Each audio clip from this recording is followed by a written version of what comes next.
أعوذ بالله من الشيطان الرجيم. بسم الله الرحمن الرحيم. احمد میں ہے ایک دن رسول کریم صلی اللہ علیہ وسلم نے نماز کے بارے میں گفتگو فرمائی اور فرمایا جس نے 5 وقت نماز کی حفاظت کی،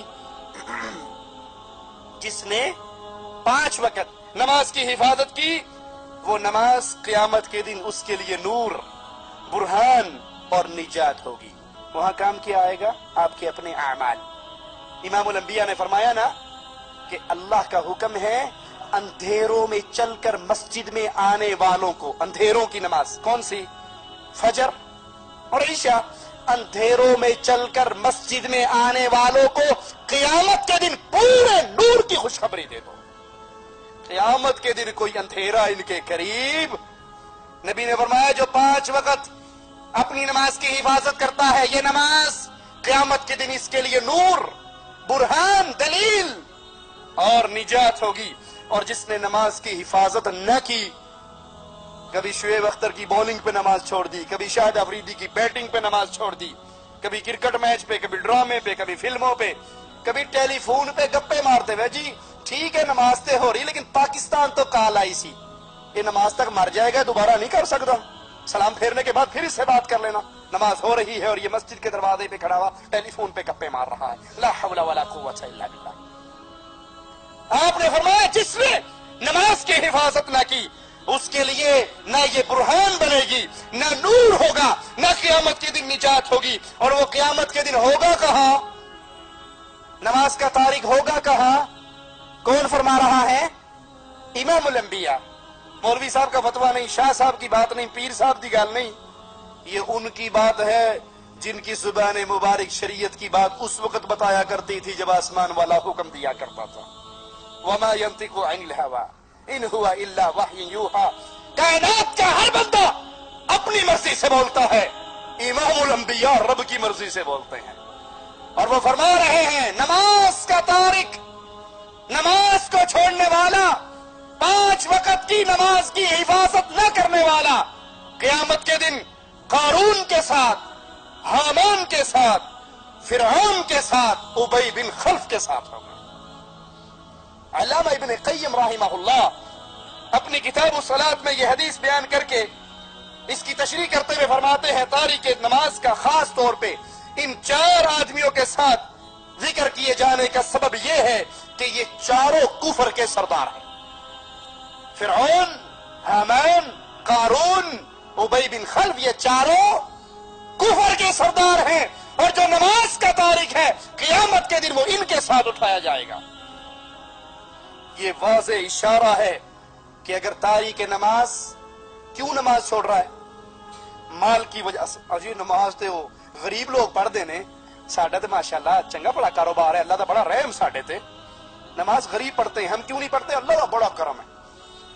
کوئی مشہور واقعہ ہے، ایک شخص عمرہ کرنے کے لیے آیا تو شیخ محسنی مکہ کے بہت بڑے قاری ہیں اور بہت روتے ہیں اللہ کے سامنے، اس کے پیچھے اس نے نماز پڑھی۔ اب وہ شیخ محسنی خوب رو رہے تھے، اللہ کو یاد کر کے، قرآن کی آیات پڑھ کے، وہ بھی پیچھے کھڑا روتا رہا۔ جب وہ نماز پڑھ کے مسجد سے باہر نکلا تو بڑی بڑے ہوٹل، بڑی بڑی بلڈنگیں، ان پہ لکھا ہوا مجموعہ محسنی، کہ یہ محسنی کی بلڈنگ ہے۔ تو کہنے لگا یہ اسی امام صاحب کی بلڈنگ ہے جنہوں نے نماز پڑھائی تھی؟ کہا ہاں اسی کی بلڈنگ ہے۔ کہا پکی بات ہے؟ کہا پکی بات ہے۔ کہا پھر انہاں کیوں روندا سی؟ ایڈی وڈی بلڈنگ تے ہے تے ہور انہیں رب کی لینا ہے؟ مال کی وجہ سے نماز کو ترک کرنے والے، نماز اس کے درمیان اس کا مال حائل ہے۔ اگر مسجد میں چلا گیا، میں اتنا بڑا آدمی، مجھے ایک غریب کے ساتھ کھڑا ہونا پڑے گا، میری شان چھوٹی ہو جائے گی۔ اگر وہ مال کی وجہ سے نماز کو ترک کرتا ہے تو قیامت کے دن وہ قارون کے ساتھ اٹھایا جائے گا۔ اور اگر بادشاہی کی وجہ سے، حکمرانی کی وجہ سے وہ نماز کو ترک کرتا ہے تو فرعون کے ساتھ اٹھایا جائے گا، جو اس لیے نماز کا تارک ہے کہ سرکاری ڈیوٹی، اس کو اپنے آفس میں جانا ہے، ڈیوٹی پہ جانا ہے، دکان کھولنی ہے، ایسے شخص کا شمار قیامت کے دن حامان کے ساتھ، جو اپنی مملکت کا وزیر تھا، اس کے ساتھ ہوگا۔ اور اگر کوئی تجارتی مجبوریوں کی وجہ سے نماز چھوڑتا ہے، اس کا شمار عرب کے تاجر ابی بن خلف کے ساتھ ہوگا۔ نماز کا تارک قیامت کے دن شفاعت سے محروم رہے گا. قرآن حکیم کی آیات پہ غور کیجئے. فی جنات یتساءلون عن المجرمین. جنتی مجرموں سے سوال کریں گے, جنتی جہنمیوں سے سوال کریں گے, ما سلککم فی سقر, اس جہنم کی وادی میں تم کیوں آئے, تمہارا شمار اہل نار میں کیوں ہوا؟ جہنمیوں کا جواب سنیے. قرآن کی آیات پہ اگر ایمان اور یقین ہے تو اللہ کا واسطہ دے کر کہتا ہوں, ان آیات کو سن کر آج اس مجلس سے اٹھنے سے پہلے اللہ سے عہد کرو کہ آج کے بعد کوئی نماز نہیں چھوڑوں گا. ما سلککم فی سقر, جہنم میں کیوں آئے؟ پہلا جواب اہل نار کا, لم نک من المصلین, ہم بے نماز تھے, ہم نماز نہیں پڑھتے تھے, ہم نماز کے تارک تھے. تم فی سقر, اس جہنم کا ایندھن کیوں بنے ہو؟ پہلا جواب لم نک من المصلین, ہم بے نماز تھے, ہم نمازی نہیں تھے. اور وَكُنَّا نَخُوضُ مَعَ الْخَائِضِينَ, ہم مذاق کرنے والوں کے ساتھ, فضول گو کے ساتھ, گپے ہانکنے والوں کے ساتھ ہم بھی گپے ہانکا کرتے تھے. وَكُنَّا نُكَذِّبُ بِيَوْمِ الدِّينِ, اور ہم قیامت کے دن کا انکار کیا کرتے تھے. اے جہاں میٹھا اگلا جہاں کہیں ڈٹھا. جدو اکھا دے سامنے آ جائے گا پھر لتر اندے پہن کے کہ واپس کسی نے آن دینا. ابصرنا وسمعنا فرجعنا نعمل صالحا, آوازیں لگائیں گے اللہ. دنیا میں تو کہا کرتے تھے اے جہاں میٹھا اگلا جہاں کہ ڈٹھا, کون مرے گا کون اٹھے گا.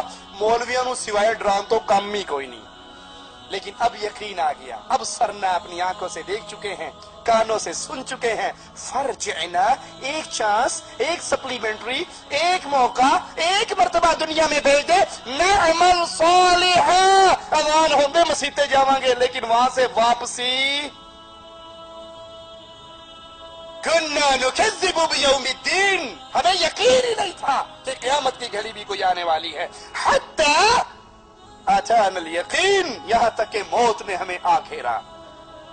فما تنفعهم شفاعت الشافعین, مالک فرماتا ہے یہ بے نماز, یہ جہنم میں چلنے والے, شفاعت کرنے والے شفاعت کریں گے. امام الانبیاء کی سفارش ہوگی, شفاعت ہوگی. گناہگار مسلمان جہنم سے نکل کے جنت میں جائیں گے.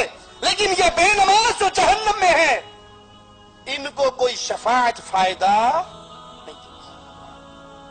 کیوں؟ ان کے ساتھ ایک اور حال کیا ہونے والا ہے.